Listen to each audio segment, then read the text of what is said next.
Emmerdale's Marlon Dingle has been met with derision after declaring he'd kill Graham Foster. Marlon, played by Mark Charnock, claimed on tonight's episode of the ITV soap he'd kill Graham for declaring his love to his partner Rona Goskirk.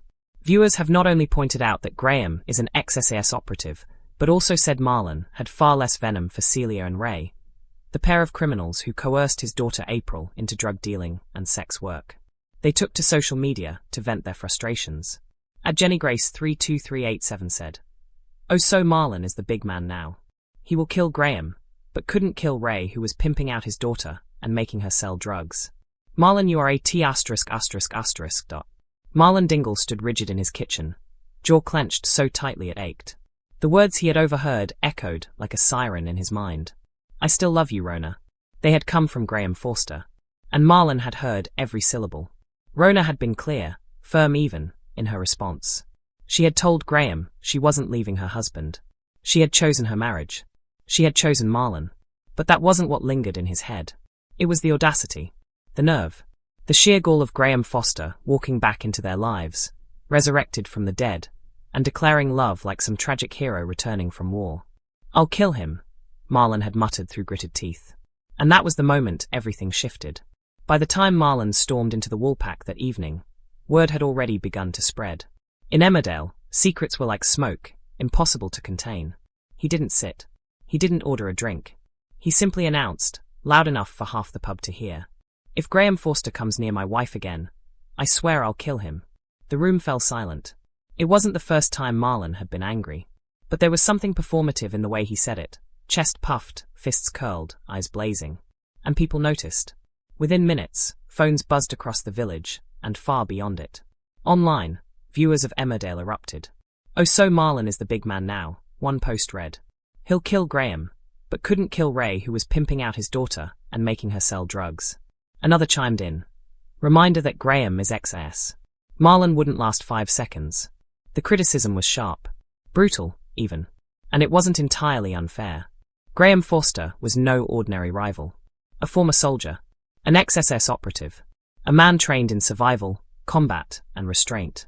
He carried himself with the quiet precision of someone who had seen far worse than village scandal.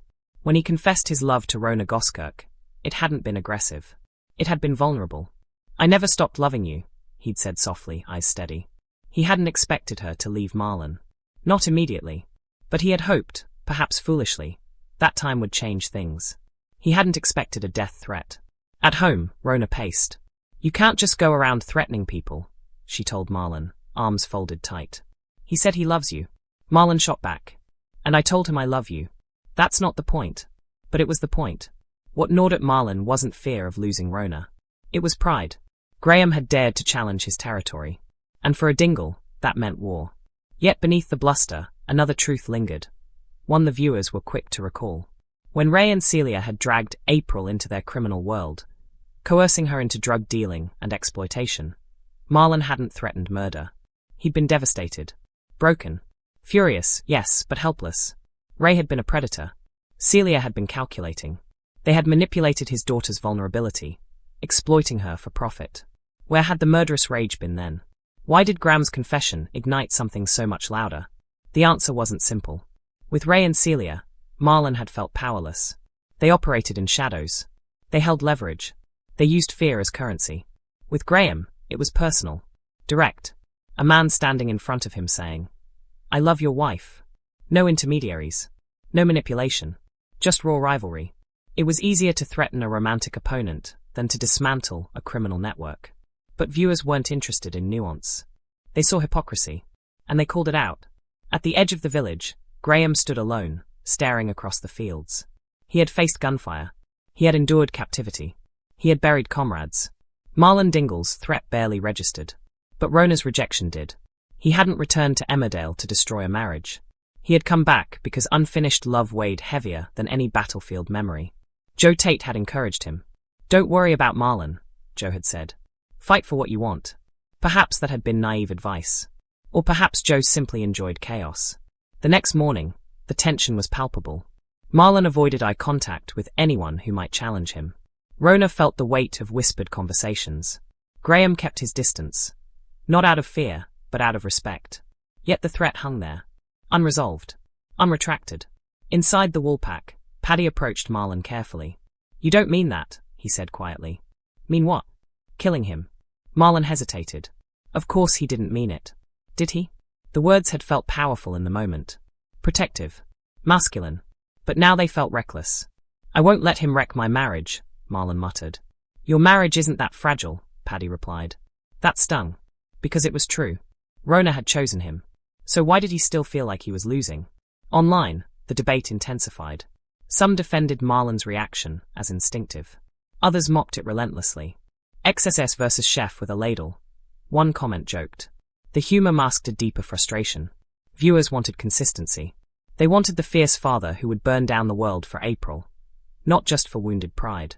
By evening, Graham made a decision. He went to see Marlon. No audience. No pub. Just two men in a quiet lane. "I'm not here to fight," Graham said calmly. "You should be," Marlon snapped. "I told Rona how I feel. She made her choice. Stay away from her."